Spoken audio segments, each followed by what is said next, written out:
Welcome back to the Well Aware Podcast. Today, we're unpacking the incredible journey of Jake Hall and his transformation from the brink of addiction to becoming a beacon of hope. Jake's path led him to a profound purpose as a client recovery advisor with Aware, and in this episode, you'll discover the power of transformation, recovery, and the impact that one person's journey can have on others. Let's get into it. Welcome back to the Well Aware podcast. I'm Brian Holzer, CEO of Aware Recovery Care, and we are an in-home addiction treatment provider. Today's episode represents the second in a four-part series where we're talking to not only former clients of Aware Recovery Care, but former clients that are now current employees, and really diving into how not only the Aware program has changed their lives, but now as they are on the other side helping to change other people's lives, talking about that transition and how their lives are so uniquely different at this point. We have such a special episode for you here today. I think you're really going to enjoy it. I'd like to introduce and welcome Jake Hall to the program. He is a remarkable individual, and I've gotten rid of saying his story is unique because while it is unique, it's also unfortunately all too common. But he has faced his demons and challenges head on and is now a rock star employee for Aware Recovery Care. And I'm really looking forward to the conversation today. So welcome to the program, Jake. Thank you for having me. I appreciate it. You know, and even better, the timing of this. This is our third episode in the Well Aware podcast, but the second of a four-part series. It turns out the timing of this, you're only a couple weeks away from your 1-year anniversary at Aware, correct? Correct. November the 13th. Wow. Congratulations on that. We're certainly thrilled to have you here. And why don't you start off by talking about how your first year at Aware has gone and maybe introduce your role as a certified recovery advocate and a little bit about your sort of day-to-day responsibilities for the company. Awesome. Yeah. As a CRA, it's amazing being out in the field every single day doing what my CRAs did for me. It's I never thought I would be here doing this. That's for sure. And it's an amazing and a unique experience with every single client. That's great. And we'll dive more into that as we get into our conversation. I'd love for you to walk the listeners through, to the extent you're comfortable, the early days of your life, sort of before you started drinking, what led to your drinking and the acceleration of the drinking, and what was life like for you back then in terms of your struggles in active addiction? Yeah. So my life growing up, my parents were awesome. They were great. Always supportive. I was a big baseball player. My dad was super into me playing baseball. Basically something I did like 4 seasons. I did it all the time. So then when I started to get into like middle school, high school, baseball started to kind of fade away and I wasn't too into it. My dad really pushed me to keep playing and everything. So I quit in high school and our relationship kind of broke apart there. And that's when I really started to find alcohol with my friends, just hanging out, by the fire, drinking some beer and stuff. And then that slowly turned into me drinking the vodka once the nips came. And, my famous line that I always told everybody was, now's my time to have fun. When the kids come, when real life comes, that's when it's going to stop. So my first daughter came and it didn't stop. It just got worse. And, COVID came. I got laid off. So I was home just drinking 24/7. And then at that point, it got to the point where I knew I was an alcoholic, but I didn't want to tell anybody. And I just kept telling myself, the only way I was going to quit is if I ended up dead or if I ended up in the hospital. And unfortunately, I ended up in the hospital with a 30% chance to live and acute pancreatitis. And, I told my wife basically to prepare for the worst and everything. And just hearing my daughter laugh when she was a kid and even hearing her cry, that's what pushed me through it. That's what got me through. Jake, that's an amazing story. Let me just, again, take you back a little bit to the beginning. My understanding is you grew up in a family with alcoholism present. Can you talk a little bit about that and and I get the sense that you actually were even more aware that you might be at risk, and that kept you from some of your early drinking until it didn't. So I would love for you to walk the listeners through that, because I think it's honestly a common story that I hear for those that are now in recovery. Yeah, so I grew up on my father's side of the family. Basically, everybody was alcoholics. It really started to. I started to notice everything really when probably when I was around like 10 years old and stuff like that. Um, and then it really started to have issues. My uncle had heart complications because of drinking after my grandmother passed away. One of my cousins had heart complications because of it. My grandfather, he was a bad alcoholic, and my family saw that. My father saw that. Growing up, my dad always drank. Um, he was an alcoholic. I'd say he drank beer every single night. He wasn't really about the hard stuff and everything. But I grew up around alcohol, that's for sure. And growing up, my father and my mother always told me how much of the addictive gene that we had, and that kept me away for a while, um, until I couldn't cope with my feelings alone anymore. Did your mother drink at all when you were growing up? No, no, my mother, she'd have a glass of wine here and there, but she Yeah. wasn't really a drinker. My mother's whole side of the family really wasn't drinkers. They would drink here and there at a party or something. But my father's side was really, the vodka all day long, Yeah. beer all the time. So it was really my father's side that I guess I started to follow that path when I got older as well. And when you started drinking, was there a sense of guilt, or a sense of this is okay because you grew up with it around you when you were in the house with your parents? At first, I thought it was, kind of fine just having some, because really, it's when I started drinking, I was just having a few beers here and there around the fire with my buddies. So Yeah. I thought it was fine. I thought, oh, it's just what everybody does and stuff. And when it started to get bad, when I was drinking like a 30 pack of beer in like 2 hours, that's when I Mm. started to realize, maybe I'm going down this path that my family's going down, and that's when I started to feel guilty and shameful and stuff like that. And then, every single time you try to quit and you can't quit, that brings on the shame and the guilt too. So And then you mentioned your daughter. Was she born before or after the COVID pandemic? yeah, so she was born before. Okay. She was a year and a half when I went into the hospital, and yeah, a year and a half, and she's 5 years old now. I've been sober for 3.5 years, and I would not be here without her or my wife. That's for sure.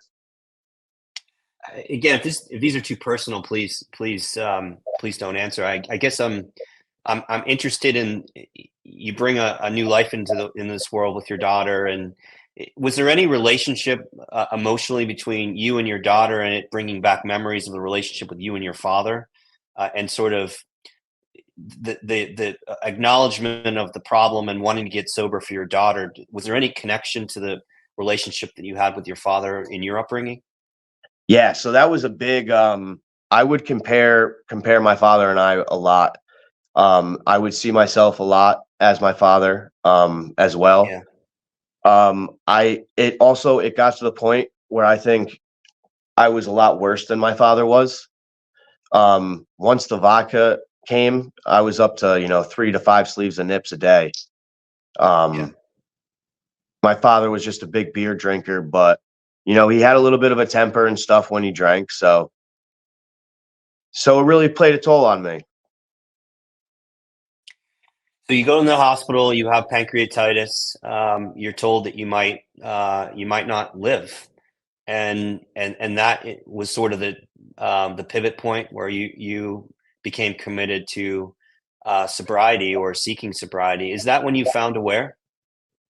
Yeah, so when I went into the hospital, when I first went in, I was like they told me I had to be on all fluids and stuff like that. And I was like, all right, cool. So I'll just go home and drink water. I'll be good. And they're like, no, no, like you're dying. Like you have to be here. Yeah. I was pretty incoherent and stuff for like week 2 and like week 2 weeks that I was there. So the hospital really encouraged my wife to find somewhere for me to go after I got out. And my wife, she wanted me to go to rehab a million times before this, and I always said, I don't want to be away from my family. I don't want to go away for 30 days and then come back and just be in the same situation I was in.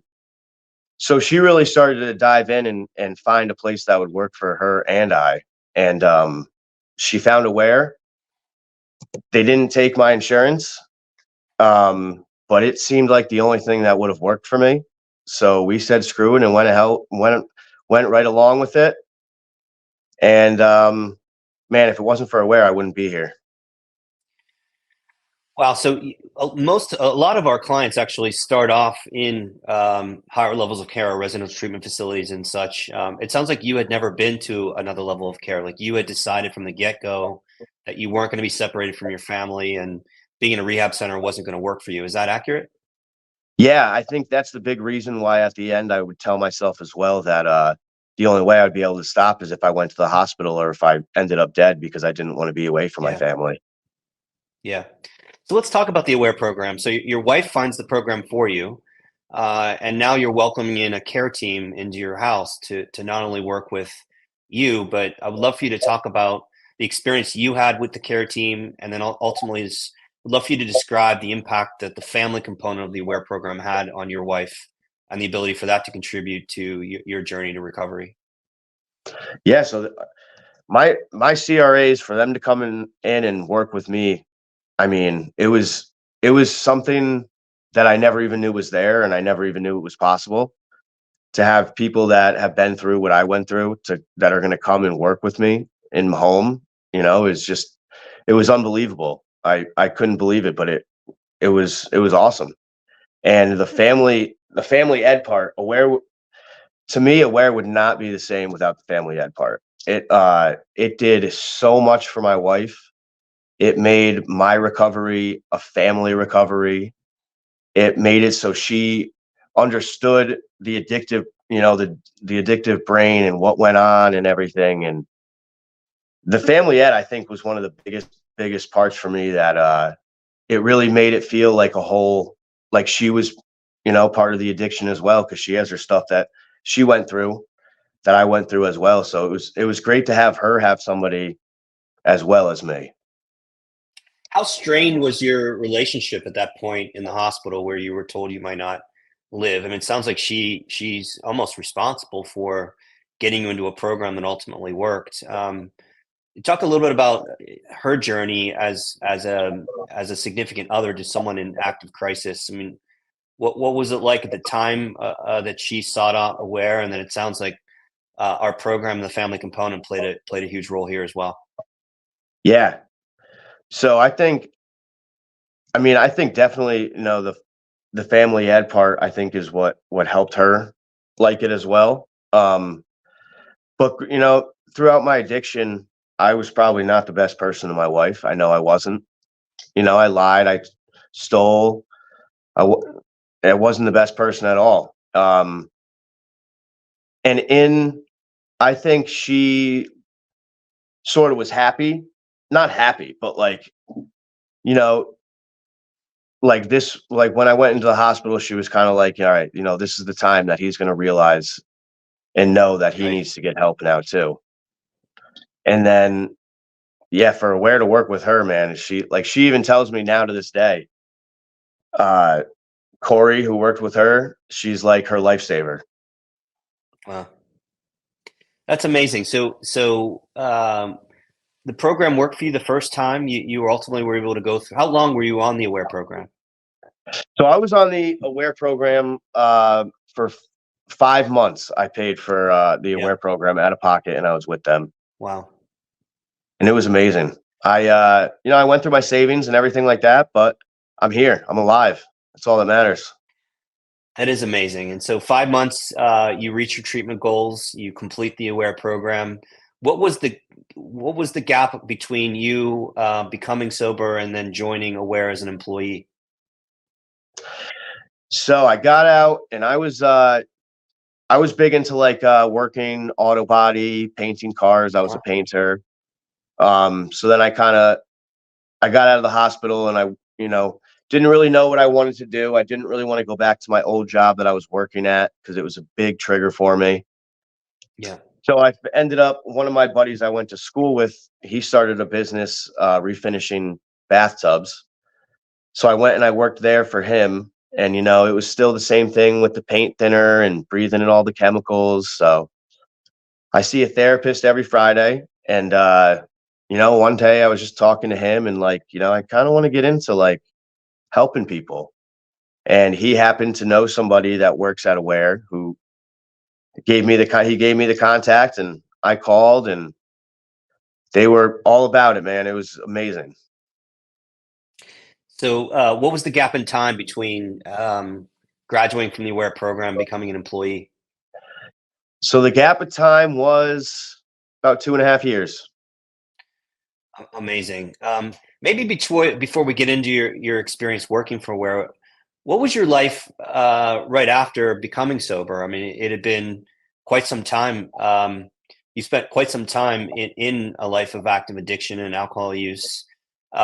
Your supportive wife gets you into the program. You exit the program in 5 months. You paid for it out of pocket, which is amazing. We do have a small population of people that do the same. Now you're in a life of sobriety. You've got a daughter, a wife that continues to be supportive. Did you go back to any of the activities that you used to do? I mean, what was life like after completing the Aware program for you personally? So one thing that really sticks with me is you know, I've had two or three doctors tell me that if I drink again, I'll die. So that's one big thing that always sat with me. That and then also, you know, losing my family. Losing my family is the one thing that I never want. I You know, I want to be able to see my child every day. I want to be able to put her to bed every day. I want to bring her to school. I want to do all that. None of it would have been possible if I didn't get sober. So, What do you like to do most with your daughter? I mean, what are some of the activities that you two do together? so we like to go on walks and stuff, but we have a lot of animals, chickens, ducks, geese. We love playing out in the Wow. back, having fires, hanging out with all the animals and stuff like that. That's great. And then personal interest. I mean, what do you do for fun? And how has sobriety sort of impacted that? So for fun, man, it took me a while to find some fun. Yeah. Definitely, you know, probably like a good 2 years to really find stuff that was enjoyable. Because everything that I did, I would be drinking. Um, Right. so I started fishing again, and I was a little scared to do that because that's all I did was drink when I would fish. And I started fishing again, and it was amazing. Just being out there sober, able to listen to the water, to the animals. You know, that really helped me. Going on hikes, nature is the biggest thing that helps me. Nature and just always doing yard work, working around the house. You know, my wife always says, "Can you sit down for 2 seconds?" I'm always going. Got to be doing something around the house. I hear that. Maybe you can talk a little bit more about that. I hear that a lot from folks that have gone through the transition of active addiction to sobriety. The need to sort of rewire your brain to seek joy from things other than from substances, and then seek joy from things that were connected to substances, like you've mentioned with fishing. Did the Aware program help you through that? And then after the program, was there any magic bullet to you being able to go fish and not drink? I mean, walk us through the disconnection of substances to seeking joy from things you used to do or new things you're doing now. Yeah. So I mean, one big thing that got me out, you know, doing the stuff again was my CRAs. Yeah. They pushed me to go out and try them. And even though it took me 2 years or so to enjoy it, you know, them telling me that I had to go do it is what pushed me to go and start doing stuff. So that, and then, like my CRAs, they brought me to meetings, which never thought I would go to a meeting before in my life. And then I go to a meeting with one of the CRAs and I end up loving it. And then I go with him after that. So it's great. That's great. Let's talk about now you join Aware as an employee. And now you're the certified recovery advocate doing the same things for your clients that were done for you. What was the first couple months or like? I mean, you start picking up clients. Typically our CRAs will carry a caseload between 10 and 15 clients at any given point in time. Now you're the mentor, the supporter, the enabler. What was it surreal at first? Like, did it take a little bit of while to get for you to get used to being on the other side? Can you walk us through that?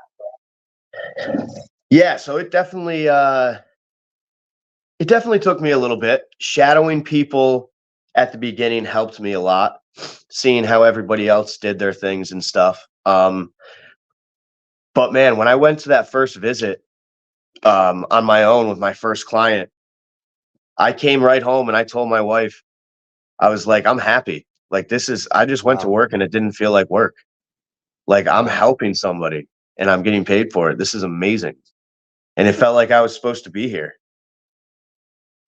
What was talk a little bit without sharing obviously the name, and what was the profile of the first client that you then came home and said this isn't work anymore?